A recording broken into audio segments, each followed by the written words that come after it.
আসসালামু আলাইকুম ওয়া রাহমাতুল্লাহি ওয়া বারাকাতুহু। বিসমিল্লাহির রহমানির রহিম।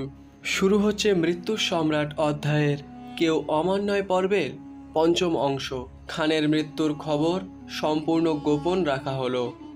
তার জন্য কালো কাঠের একটা কফিন বহু আগেই তৈরি করা ছিল। সেটাই খানের সাথে দেয়া হলো তার তলোয়ার, তীর, ধনুক, বর্শা, মঙ্গল স্তেপের ঐতিহ্যবাহী ছুঁচালো টুপি আর নিত্য প্রয়োজনীয় কিছু জিনিস।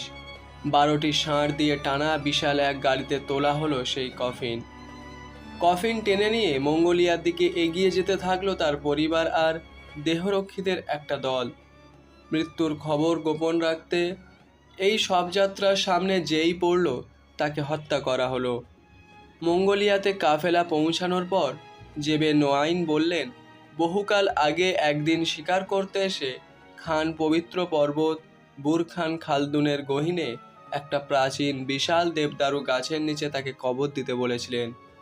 খানকে জেবে নোয়াইনের দেখানো জায়গায় কবর দেওয়া হলো। ধারণা করা হয় তার কবরে ঢেলে দেওয়া হয়েছিল বিপুল সম্পদ। অন্তত 40 জন সুন্দরীকে হত্যা করে কবর দেওয়া হয়েছিল পরকালে তার সেবার জন্য। তার সাথে কবর দেওয়া হয়েছিল বিভিন্ন দেশ জয় করে আনা 78 জন রাজার মুকুট। কবর খোঁড়ার কাজে ব্যবহার করা 2500 শ্রমিকের সবাইকে কাজের শেষে হত্যা করা হলো। তারপর 100 ঘোড়া চালিয়ে দেওয়া হলো কবরের ওপর, যেন কোনো চিহ্ন সেখানে না থাকে। চারিদিকে প্রচুর গাছ লাগিয়ে দেওয়া হলো। তারপর একে একে আত্মহত্যা করলো সেখানে উপস্থিত থাকা সৈন্যরা, যেন খানের কবর কোথায় তা কেউ জানতে না পারে। তারপর পুরো এলাকাটা মঙ্গল অভিশাপ দিয়ে মন্ত্রপুত করা হলো।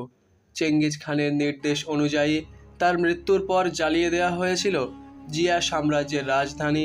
হত্যা করা হয়েছিল সেখানকার সব মানুষকে। মৃত্যুর পরেও লাখ লাখ মৃত্যু ডেকে এনেছিলেন স্বঘোষিত ঈশ্বরের অভিশাপ, মৃত্যুর সম্রাট চেঙ্গিজ খান। মঙ্গল অভিশাপে বেঁধে দেয়া তার সমাধি খোঁজার চেষ্টা চলেছে আজ 800 বছর ধরে। কেউ তা বের করতে পারেনি। পৃথিবীর ইতিহাসের ভয়ঙ্করতম হত্যাকারীর সমাধি নিরাপদে রয়ে গেছে বুরখান খালদুনের কোলে, যেখানে একদিন তার মা তাকে প্রসব করেছিল।